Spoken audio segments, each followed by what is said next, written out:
was a cold, eerie night when I decided to take a shortcut through an unfamiliar neighborhood.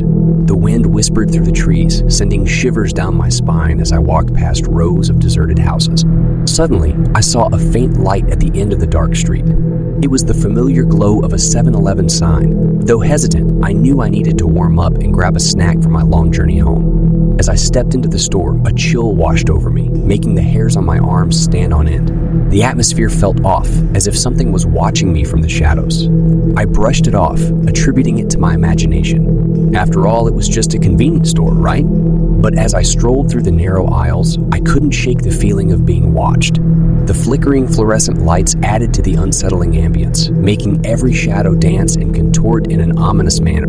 I hurriedly picked up some snacks, hoping to leave as soon as possible. But when I tried to pay at the counter, the cashier didn't even look up from the register, just staring blankly ahead as if in a trance. "Hello?" I called out, but there was no response. I took my purchases and left the money on the counter, feeling a growing sense of dread. As I turned to leave, the cashier's voice echoed from behind. "Don't forget your change!" My heart skipped a beat and I turned back to see the cashier's face still devoid of any emotion. I hurried out of the store, the door chiming behind me. But instead of relief, an inexplicable urge compelled me to look back.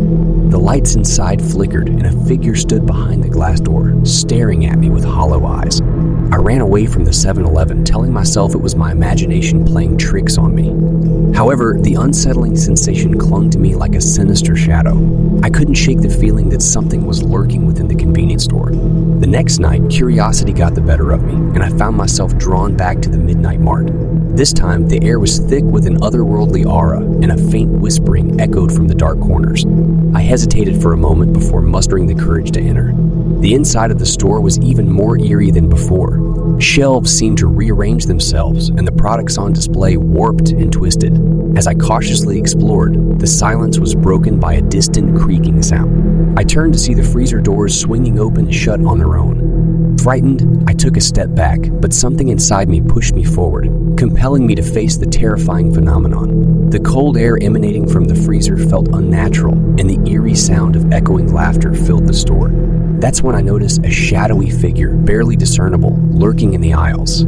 Its eyes glowed with a malevolent intensity. I stumbled backward, my heart pounding in my chest. The figure moved closer, and I could feel an evil energy surrounding it. In a desperate attempt to escape, I turned and ran, but the store seemed to stretch out endlessly. Every turn I made led me back to where I'd started. Panic consumed me as I realized that I was trapped within the Midnight Mart, its sinister aura feeding off my fear. I frantically searched for an exit, but the store's layout twisted and shifted with each passing second, disorienting me further.